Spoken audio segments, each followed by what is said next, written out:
Hi, welcome to Bubby's Reading Circle. I hope you enjoy our book today. Make sure you look us up on the web for more books. You want to read a book? Say yes, Mom, I want to read a book. Good girl. Yeah, let's go read a book. Okay. For all the grandbabies, and a special shout out to Bandera Library for the books today. Thank you very much, guys. If I Ran the Zoo by Dr. Seuss.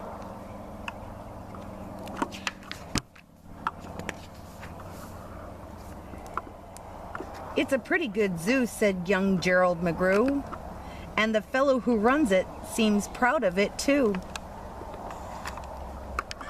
But if I ran the zoo, said young Gerald McGrew, I'd make a few changes.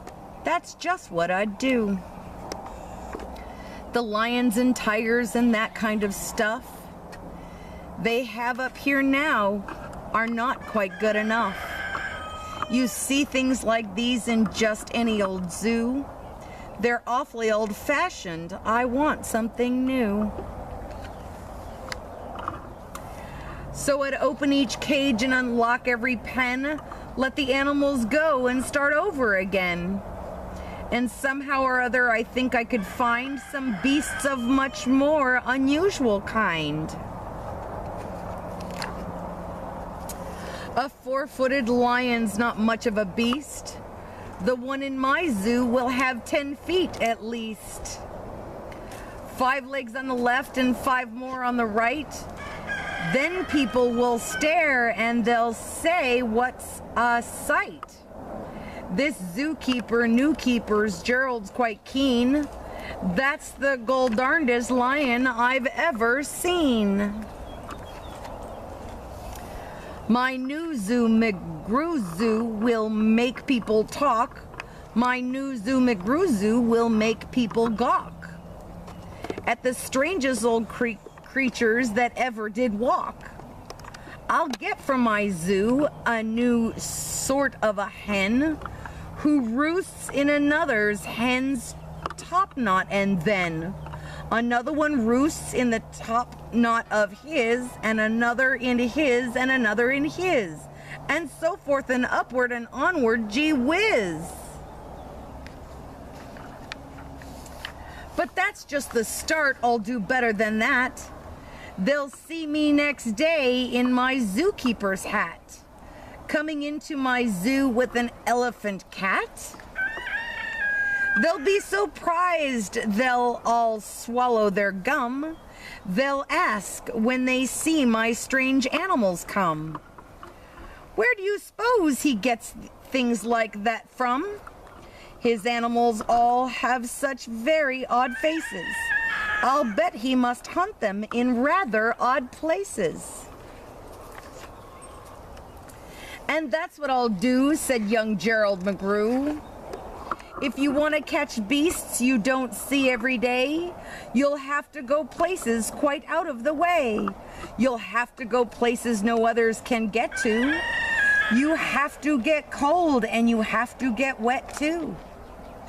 Up past the North Pole where the frozen winds squeal, I'll go and I'll hunt in my skigglemobile and bring back a family of what do you know?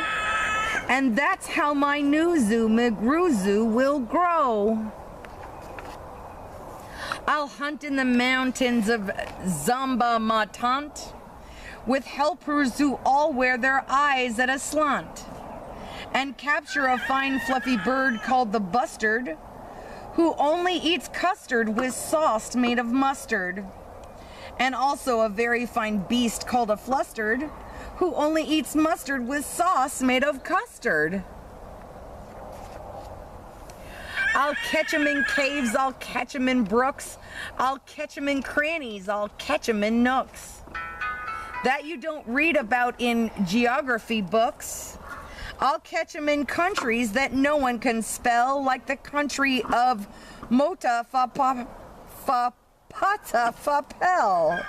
In a country like that, if a hunter is clever, he'll hunt up some beasts that you never saw ever. I'll load up 5 boats with a family of jotes whose feet are like cows but wear squirrel skin coats, and sit down like dogs but have voices like goats, excepting they can't sing the very high notes. And then I'll go down to the wilds of Nantucket and capture a family of lunks in a bucket. Then people will say, now I like that boy heaps. His new zoo, McGrew Zoo, is growing by leaps.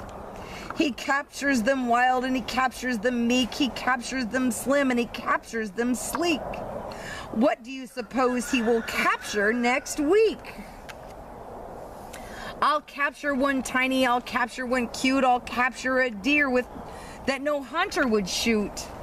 A deer that's so nice he could sleep in your bed if it weren't for those horns that he has on his head.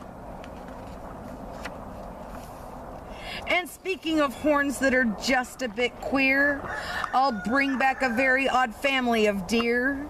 A father, a mother, 2 sisters, a brother, whose horns are connected from one to the other, whose horns are so mixed they can't tell them apart, can't tell where they end and can't tell where they start. Each deer's mighty puzzled, he's never yet found if his horns are hers or the other way around. I'll capture them fat and I'll capture them scrawny. I'll capture a scragglefoot mulligatawny. These words are hard. A high-stepping animal fast as the wind from blistering sands of the desert of Zend. This beast is a beast that the brave chieftains ride when they want to go fast to find some place to hide. A mulligatawny is fine for my zoo, and so is a chieftain. I'll bring one back too. In the far western part of southeast North Dakota lives a very fine animal called the iota. But I'll capture one who is even much finer in the northeastern parts of South Carolina. When people see him, they will say, now by thunder, this new zoo, Zoo, is really a wonder. Most beasts are quite friendly, but still, in some lands, some beasts are too dangerous to catch with bare hands. For those that are ugly and vicious and mean, I'll build a bad animal catching machine. It's rather expensive to build such a kit, but with it a hunter can never get bit. A zoo should have bugs, so I'll capture a thrall whose legs are snarled up in a terrible snarl. And then I'll go out and I'll capture some chugs, some keen shooter, mean shooter, bean shooter bugs. I'll go to the African island of Yurka and bring back a tizzle-top tufted mazurka, a kind of canary with quite a tall throat. His neck is so long if he swallows an oat for breakfast the first day of April, they say, it has to go down such a very long way that it gets to his stomach the 15th of May. I'll bag a big bug who is very surprising, a feller who has a propeller for rising and zooming around, making cross-country hops from Texas to Boston with only 2 stops. Now that sort of thing for a bug is just tops. And when I've caught him, then the next thing you know, I'll go and I'll capture a wild tic-tac-toe. With X's that win and zeros that lose, he'll look mighty good in the zoo of McGrew's. I'll bring back a gusset, a gherkin, a gasket, and also a gooch from the winds of Nantasket. And 8 Persian princesses will carry the basket, but what their names are, I do not know, so don't ask it.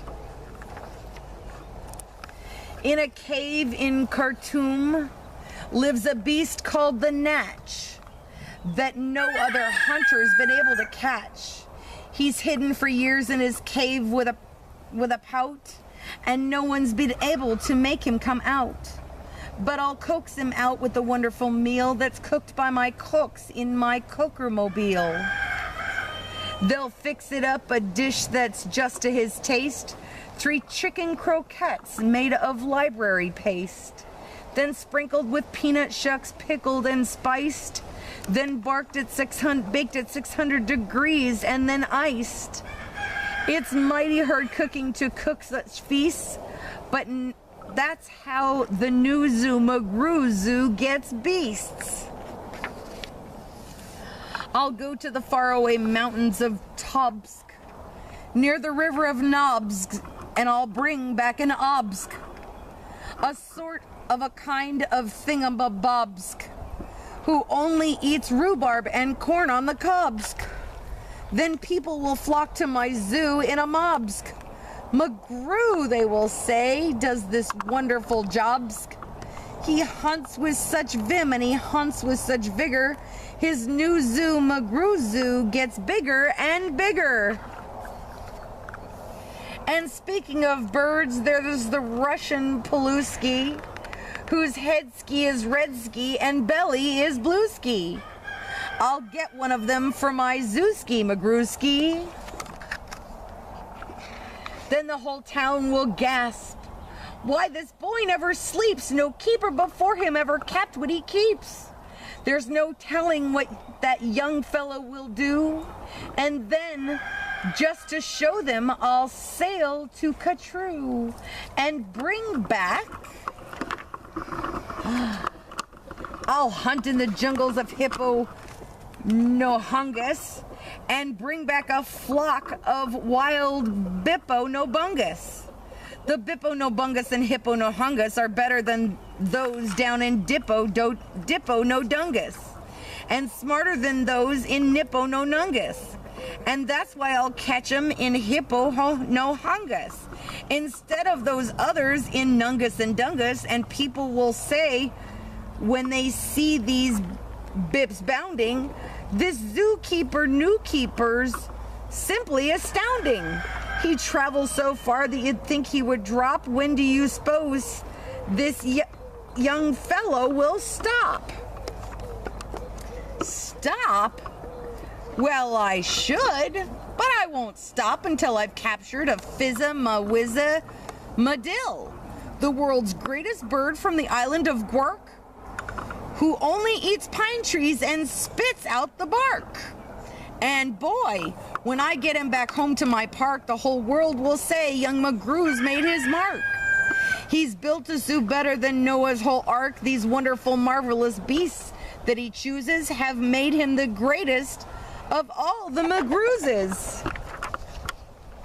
Wow, they'll all cheer. What this zoo must be worth. It's the gold-darndest zoo on the face of the earth. Yes, that's what I'd do, said young Gerald McGrew. I'd make a few changes if I ran the zoo. The end. Come join us again tomorrow for another story from Bubby's Barnyard. Join us on the web for more books anytime.